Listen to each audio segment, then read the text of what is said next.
Não, mas você tem a ASEAG, tá? A SEAG. Tá? Eu só agradeço em comércio, você tem a ASEAG, que é a SEAG. associação.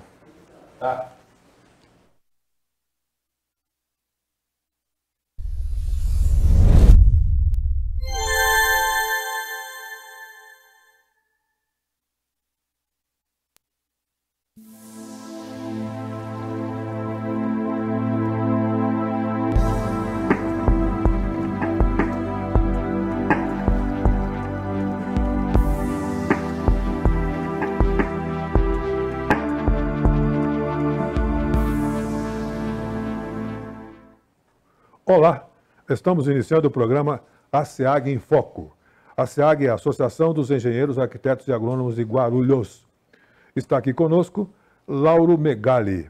Ele é graduado em Administração de Empresas com MBA em Gerenciamento de Negócios, formação em Mentoring, curso de teatro para executivos pela FAAP, experiência de 30 anos no segmento farmacêutico de uma das maiores empresas do mundo nesse segmento. Especializado em compras, negociação, atendimento, atuando com programas de capacitação nas áreas de atendimento ao cliente, atendimento humanizado, vendas, liderança, compras e negociação, avaliação comportamental, comunicação e palestras motivacionais.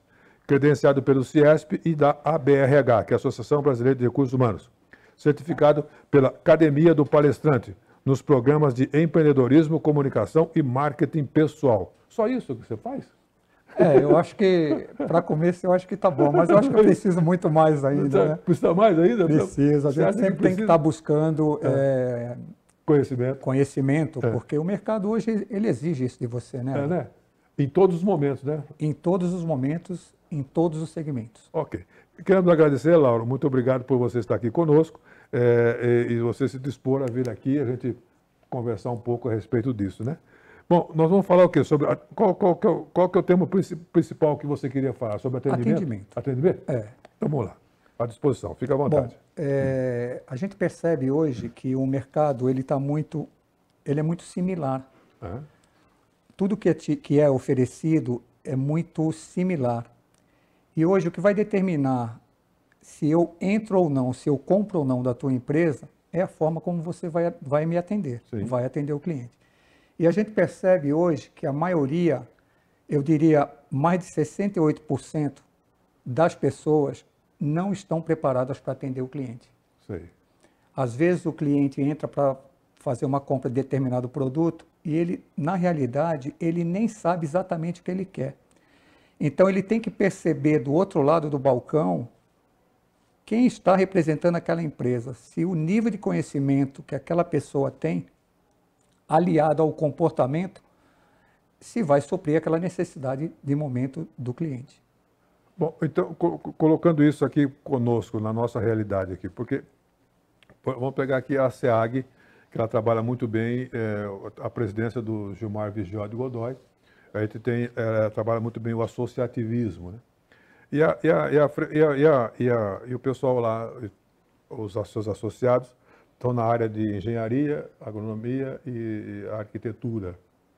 Como que um engenheiro pode se portar nessa área de atendimento, por exemplo? Como que ele pode trabalhar o seu produto, a sua empresa, o seu trabalho, a sua capacitação? Como é que ele pode fazer isso? Qual é a sua sugestão? Eu fiz um grande trabalho numa empresa chamada Indusparquet, que fabrica um dos melhores pisos de madeira do mundo.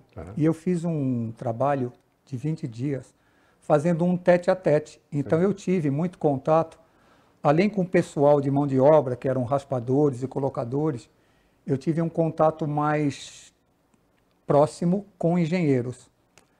E eu percebi que na parte de relacionamento, o engenheiro ele está muito aquém. Ele é um profissional competente dentro da área dele, mas muito técnico. E hoje, além da técnica, o mercado está exigindo outras coisas do profissional. Independente se ele é arquiteto, se ele é engenheiro, você tem que ter proximidade com o cliente, você tem que entender o cliente, você tem que se relacionar bem com o cliente. Hoje, quem não se relaciona bem com o cliente, eu acho que está na contramão do mercado.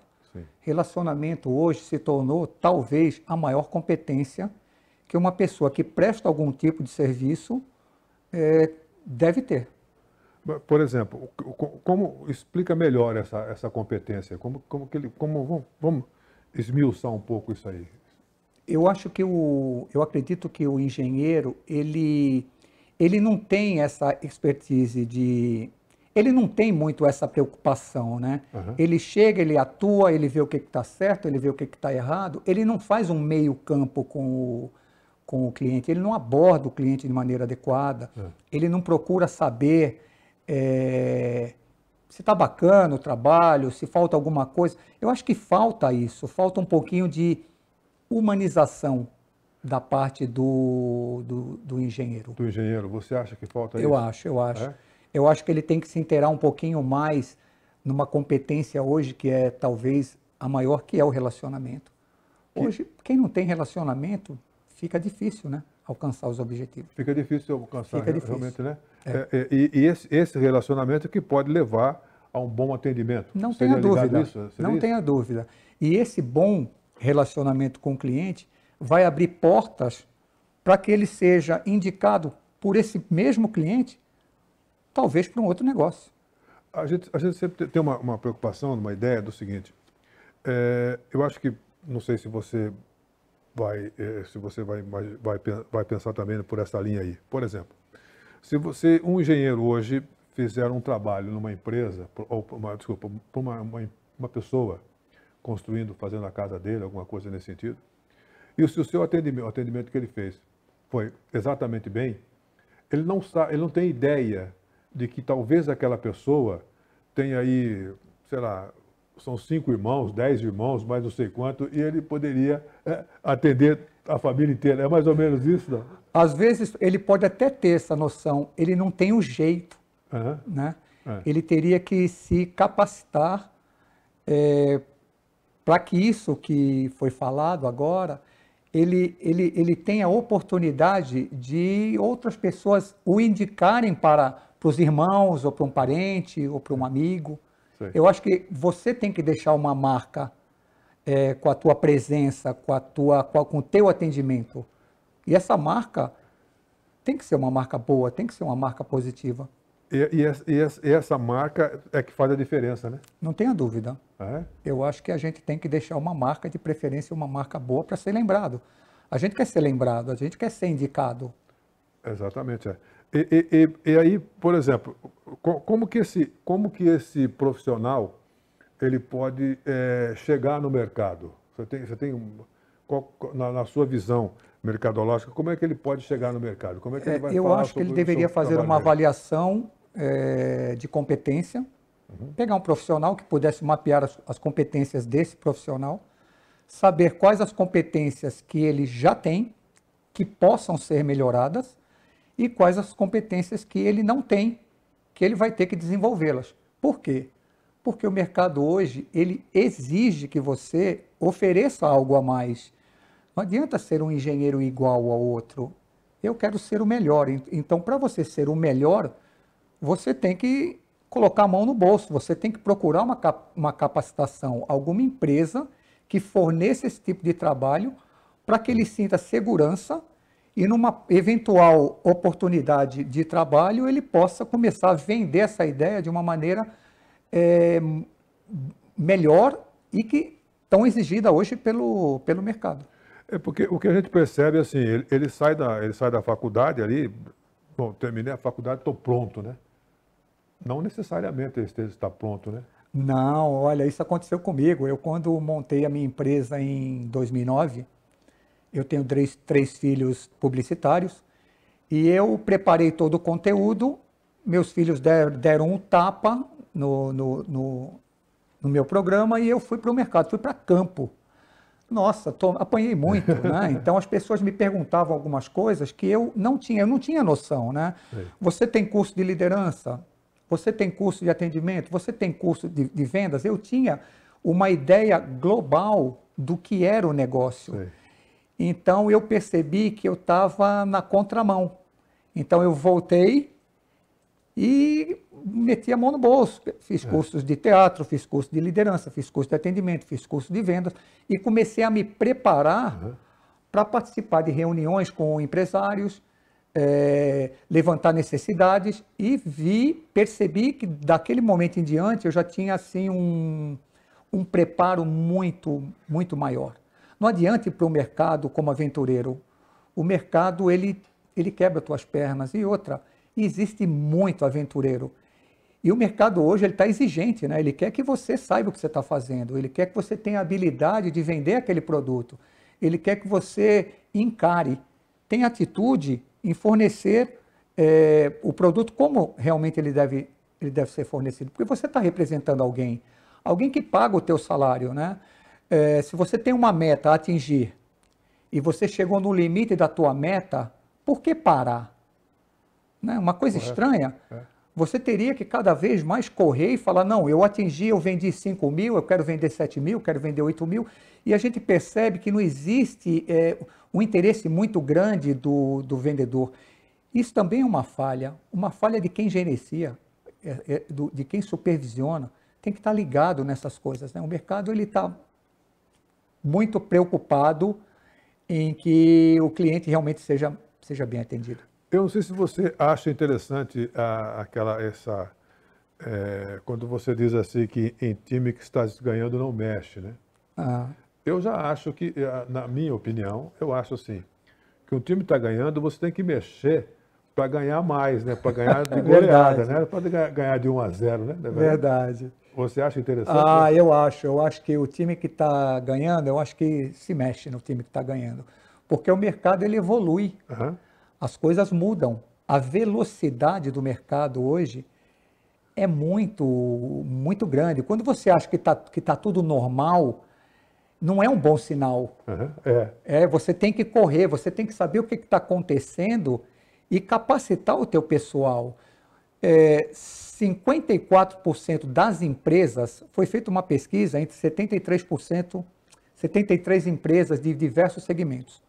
Chegou-se à conclusão que 58 delas estão preocupadas com isso que a gente está conversando aqui. Mas o restante não. Tanto faz como tanto fez. Sim. Então, eu acho que time que está ganhando tem que se mexer, sim. Tem que se mexer para ganhar um pouco mais. Claro. Não é questão financeira, né? Mas é questão de mercado, de mercado. Ganhar mercado, né? Exatamente, ganhar mercado, saber o que está acontecendo. Como é que está se atendendo hoje, por exemplo, no material de construção, num hotel, numa loja de roupa, numa loja de departamento. Como é que está sendo feita essa abordagem com o cliente? E hoje o cliente está exigente. Se ele não gosta, ele reclama, ele vai para o PROCON, ele vai no Reclame Aqui. Quer dizer, isso depõe contra a própria empresa, né? A instituição, a empresa. Nós estamos aqui numa conversa muito gostosa com o Lauro Megali. Esse programa está sendo gravado, está sendo produzido pelo Sincomércio para a SEAG, que é a Associação dos Engenheiros, Arquitetos e Agrônomos. Nós temos uma mensagem agora do Dr. Reginaldo Sena, que é o presidente aqui do Sincomércio.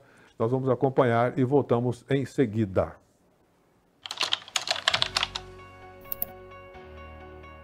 Olá, empresário do comércio varejista de Guarulhos, trago para você aqui mais uma solução do Sincomércio. Estamos lançando o portal de serviços do Sincomércio. É o novo site da entidade. É um site mais interativo, com uma cara mais comercial e empresarial. Ali você vai encontrar cursos e palestras, orientações trabalhistas. Você também vai ter o espaço ali de crédito, que é o Banco Comércio, que é o nosso departamento financeiro aqui para a liberação de crédito. Você também vai ter lá o portal do Venda Mais Comércio, que é o que nós estamos lançando aqui nos próximos dias. Você também vai ter o espaço empresarial. Essa é a novidade aqui no portal de serviços do Sincomércio. As empresas do comércio varejista vão ter o seu espaço com login e senha para você acessar, mandar os seus pedidos, acessar as convenções e acordos coletivos de trabalho. Além disso, o portal também vai ter um conteúdo de palestras e cursos em vídeo. E todo o material de vídeo que estão nas redes sociais vai estar no portal do sincomércioguarulhos.com.br. É mais uma solução para você, empresário do comércio varejista. Não perca a oportunidade. Acesse o seu portal, o portal de serviços do comerciante.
Lauro Megali, é o seguinte, embora esse programa tenha o apoio da SEAG, né, que é a Associação dos Engenheiros, Arquitetos e Agrônomos de Guarulhos, nós também, como esse programa vai para o ar, então você tem um público mais ou menos diversificado, né, certo?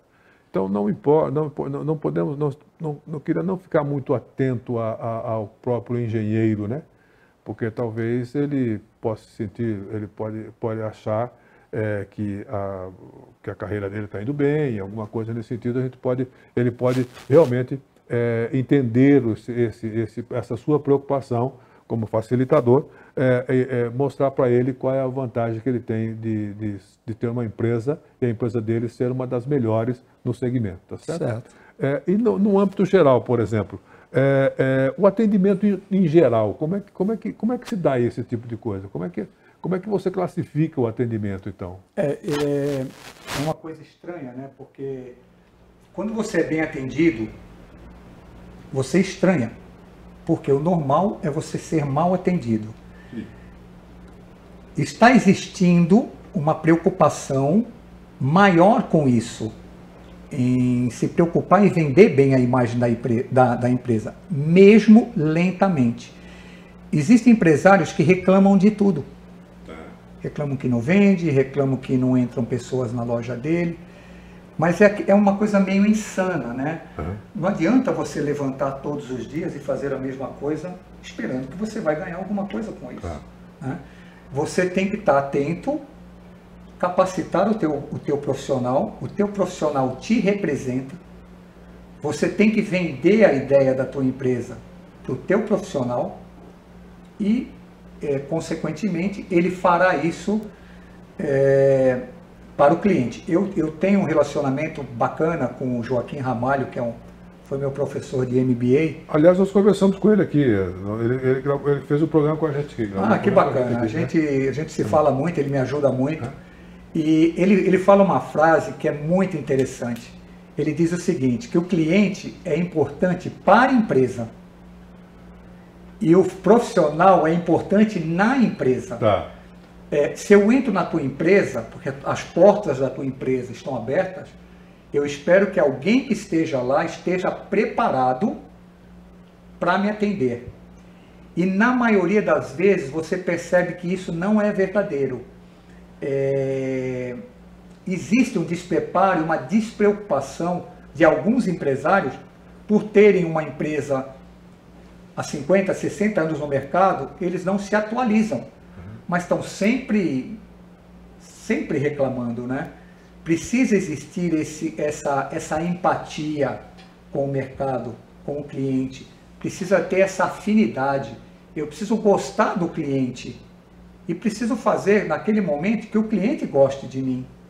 Eu preciso me colocar naquele momento como se eu fosse o cliente, como se eu pensasse como cliente, como se eu sentisse que nem ele. Porque uma pessoa que entra para comprar uma peça, pode ser que ele saia com 5 peças. Certo. Agora, se não existir uma preocupação do empresário e uma preocupação também do vendedor, o grau de vontade que ele tem que ser elevado, né? Porque numa empresa que tem 60 pessoas, com certeza nem todos vão ter um grau de vontade acentuado para desempenhar a função. A gente vê, por exemplo, por que 5, 6 pessoas dentro de um departamento de vendas vendem muito e outras não vendem quase nada? Se o conceito é o mesmo, se o produto é o mesmo, se a atenção que é dada a esses vendedores é a mesma, então eu acho que alguma coisa aí está faltando. Tem que ter uma supervisão para saber o porquê não é mais uniforme as vendas, né? Você tem que chamar, conversar e tentar. Não é horizontal nem vertical, né? Ela é geral, né? É verdade. Ela é grande. A coisa é grande. Tá. Então, o empresário tem que estar muito preocupado, porque eu quero que alguém entre na minha loja e compre, saia de lá com alguma coisa. Que não saia com produto, mas que saia com uma boa imagem, que foi bem atendido, que o ambiente era bacana, que as pessoas eram respeitosas, que o padrão de comportamento era muito bom, porque senão eu acho que o cliente não volta mais. Ele tendo opção, ele não volta. Né? É. E aí que entra esse item seu aqui do atendimento humanizado? Hoje eu acho que tudo que você faz tem que ter a parte de humanização, né? Sim. Uma parte muito grande de respeito, uma parte de entender o outro, porque ninguém é igual a ninguém. Sim. Às vezes uma pessoa pode chegar para fazer uma compra e ela está irritada ou nervosa e tal. É não entrar na pilha do cliente, é procurar saber o porquê, é saber o que se pode ajudar. Isso tudo eu acho que faz parte do... A empatia conta muito, né, para um vendedor. A simpatia é muito boa, a empatia muito boa. Agora, a gente vê muitos vendedores apáticos e antipáticos, que aí não é bom. Né? Dificilmente fará uma venda boa. Nesse caso, o que acontece? Aí que você entraria numa empresa para poder humanizar isso tudo, é isso? Sim, a primeira coisa é sentar com quem de direito nas empresas, fazer um briefing direitinho, levantar as necessidades, monta-se um programa em cima das necessidades e alguma coisa que porventura não tenha sido falado nesse briefing, mas que o mercado exige, equalizar isso e apresentar o trabalho. A pessoa aprovou, a gente vai e implanta o trabalho dentro das empresas. E aí você conversa com todas as pessoas? Se for necessário, sim, fazer uma avaliação comportamental, sim. Porque hoje, Ari, existe uma preocupação muito grande do cliente em não aceitar ser mal atendido, né? Então, você tem que ter um padrão de comportamento e para você alcançar isso, você tem que saber, você tem que entender um pouquinho quem é você, para você entender aquela pessoa que está na tua frente, que não tem nada a ver com você, mas ali você está representando uma organização. Naquele momento não existe problema que você deixou em casa, alguma coisa que te incomoda. Eu acho que aquele tempo que você está ali, você está representando uma pessoa que paga o teu salário. Então você precisa se preocupar com isso. O padrão tem que vir de cima. Sim. E você tem que disseminar isso aí para o público que você está contatando. Então, nessa altura, você vem lá de trás, porque você você tem sua capacitação, compra, negociação e atendimento. Sim. Então, você faz um trabalho na empresa que é praticamente total, é isso? Eu acho que abrange vários... Exatamente. Por que eu coloquei como compras e negociação e atendimento? Porque quando eu entrei na Novartis, que antigamente o nome era Ciba Geigy, hoje é Novartis, foi a fusão da Ciba com a Sandoz, eu trabalhei muitos anos como comprador sênior.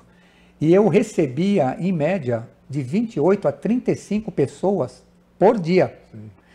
E quando eu percebia que aquela pessoa que estava sentada na minha frente entendia muito do que fazia, eu já convidava para almoçar na empresa se estivesse perto da hora do almoço. Por quê? Porque eu queria entender do negócio dele. Claro. Foi aí que eu comecei a perceber como eu gostava do tal do relacionamento com as pessoas. Sim.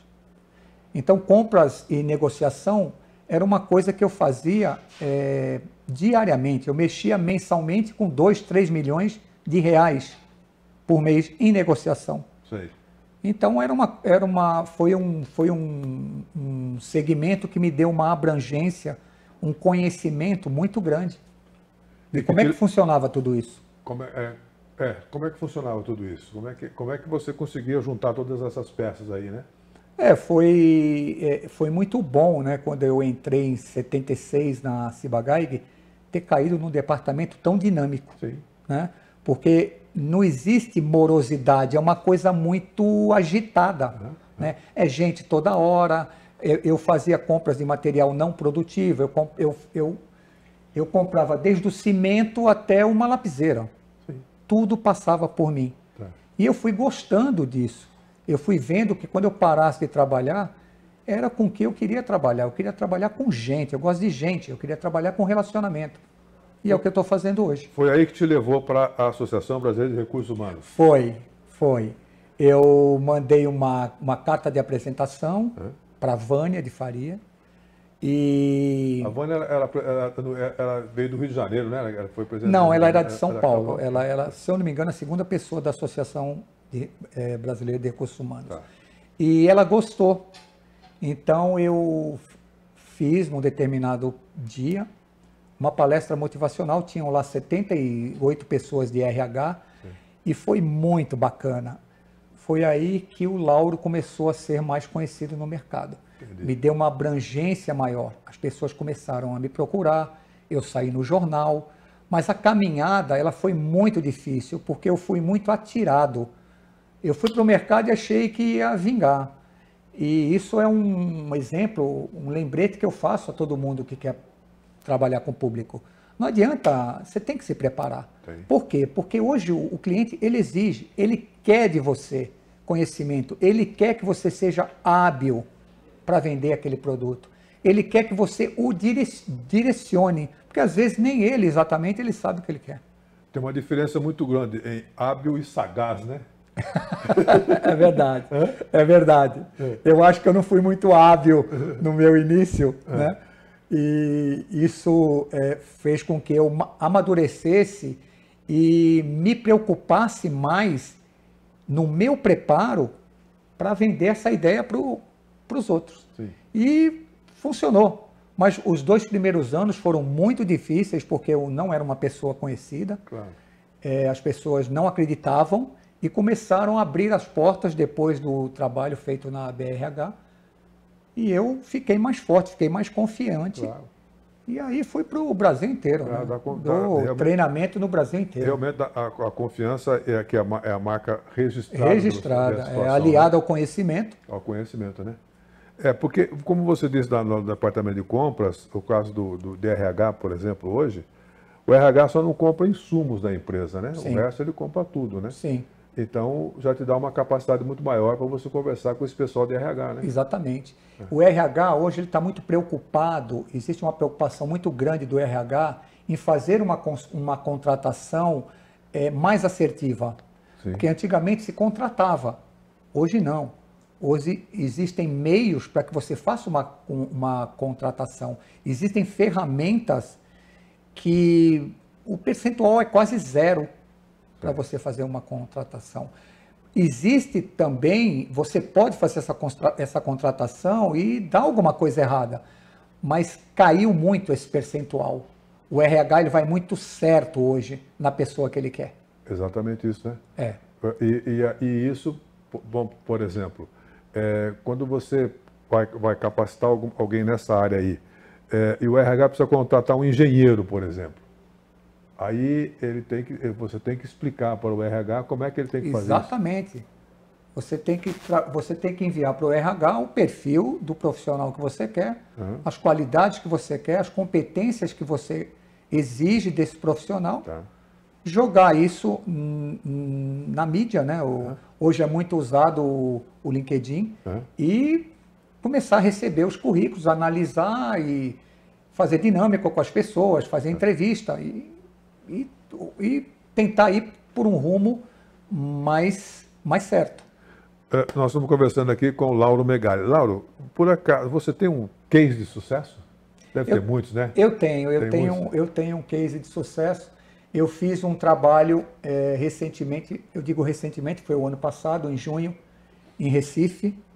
Eu tenho um programa de direcionamento para atletas de futebol das categorias de base. E eu fiz um trabalho lá de 30 horas, 4 horas por dia. Fiquei 10 dias lá em Recife. E a resposta que eu tive dos 20 participantes, que eram sub-17, sub-20, foi fantástica. Sim. Eu estou, inclusive, tá para sair esse mês, já deveria ter saído, o meu site novo. E eu tenho uma entrevista, eu tenho um comentário muito bacana que eu fiz questão de colocar no meu site, que é de um jogador de 17 anos, que o nome dele é Felipe Cabeleira, e ele faz um depoimento que me encheu os olhos de lágrimas, porque era uma pessoa quieta, introvertida, não falava, não participava. E ele, na primeira entrevista, depois que ele participou desse evento, A primeira entrevista de campo que ele fez, porque as entrevistas de campo são péssimas. E o primeiro ponto desse trabalho é a entrevista de campo, eles não sabem. Então tem o antes e o depois. E depois que ele fez essa entrevista de campo, ele colocou um comentário no jornal, no Diário de Pernambuco, falando de mim, de quanto eu tinha sido importante para ele, porque eu não tinha deixado de acreditar que ele podia fazer. Olha que interessante. E ele foi um dos melhores, e hoje eu posso dizer que eu o auxiliei na sua assinatura do primeiro contrato profissional com Santa Cruz. Então isso para mim foi assim um fator de muita importância. Eu não entendi. Você foi lá, você capacitou esses times de futebol? Como que você fez isso? Eu tenho um programa. Por exemplo, um jogador de futebol, a carreira dele é muito curta. O tempo de vida útil dele, nós estamos falando de 15 a 20 anos. Sim. A nossa é muito maior. Tá. E eles, normalmente, eles vêm de uma classe não tão privilegiada. Okay. E a gente percebe que eles não sabem o que é um objetivo. Eles não têm meta. Então você vai colocando isso tudo para que ele comece a desenvolver. E o bacana é que ele não é um profissional ainda. Ele tem que passar do estágio de jogador, porque jogador eu joguei no Náutico, e o estágio de jogador para atleta, que é o que eu tento fazer para ele. Porque caso ele não vá por essa linha, quando a carreira dele terminar, se ele não tiver um direcionamento, ele não vai ter nada, ele não tem uma casa, ele não tem um carro decente, ele não tem absolutamente nada. Se bobear, ele está morando na rua, ele está separado da mulher. A gente vê tantos profissionais que jogaram inclusive na seleção brasileira, que hoje não tem nada. Por quê? Porque não houve um trabalho inicial antes que ele se profissionalizasse. Verdade. E eu desempenho esse trabalho. Infelizmente veio a pandemia. Claro. Eu já tinha praticamente acertado com o Alexandre Galo do São Caetano, com o Cadinho do Esporte Clube de Recife e com o Gustavo do Retrô, que hoje é o time mais financeiramente maior time de Pernambuco. E você, com esse case, dá oportunidade para você trabalhar isso nas empresas também? Sim, eu tenho uma carta explicativa do que aconteceu pós-curso, muito legal, assinada pelo presidente do Santa Cruz e pelo presidente da Federação Pernambucana de Futebol, mencionando o quão foi importante esse trabalho. E indo mais ao encontro da tua pergunta, quando você faz o levantamento de necessidades, existem muitos pontos que sem que isso seja colocado na mesa, eu já sei que vai acontecer na empresa. As empresas têm uma dificuldade muito grande em se comunicar, têm uma dificuldade enorme em se relacionar entre departamentos, entre os clientes internos. E a gente percebe isso. Então a gente acopla alguma coisa ao que foi combinado com a gerência ou diretoria dessa empresa e monta uma estrutura para fazer um trabalho adequado dentro das necessidades de cada um. Perfeito. Seria algo como on demand, alguma coisa mais ou menos assim? Mais ou menos. Mais ou menos assim? É. Tá bom. Olha, nós conversamos aqui com o facilitador Lauro Begali, que tem um currículo muito bom dessa área aqui de atendimento humanizado, compras, venda, negociação, muito bom, muito bacana. Mas ainda falta muito. Falta muito, né? Falta mais. Nós conversamos, acho que nem metade da sua capacidade profissional. A gente não passou por aqui agora, né? Não conseguiu fazer, né? Mas, Lauro, por favor, deixa uma mensagem. Nós estamos no final do programa, não tenho mais tempo. Deixa uma mensagem agora para os nossos assinantes, por favor. Primeiro, eu quero agradecer a oportunidade que a SEAG proporcionou por uma indicação de um grande colega, de um grande amigo, que é o Joaquim Ramalho, por isso que eu estou aqui hoje. E a mensagem que eu queria deixar para quem está nos ouvindo é que não adianta aventurar. Você tem que se capacitar. Você tem uma marca. E essa marca, ela tem que ser uma marca que ela seja positiva para o mercado. Não dá. Hoje em dia, o mercado mudou muito. O cliente exige demais. Então, não aventure. Se prepare, se capacite. veja as competências que lhe faltam e as que você já tem, aí sim, aí você vai para o mercado. Aí você será feliz pelo resto da vida. Não tenha dúvida. Okay. O mercado está aberto. Está aberto, né? Só depende de você. Depende de você. Muito obrigado, Lauro. Muito obrigado. Até a próxima. Esse programa aqui, a SEAG em Foco, é da ASEAG, Associação dos Engenheiros, Arquitetos e Agrônomos de Guarulhos. Um abraço para eles. Agradecemos também ao Dr. Reginaldo Sena, que é o presidente aqui do Sincomércio, a equipe técnica aqui do Sincomércio, o Leno, o Ricardo, a Priscila e também ao presidente da SEAG, que é o Gilmar Vigiode Godoy. Muito obrigado, até a próxima oportunidade.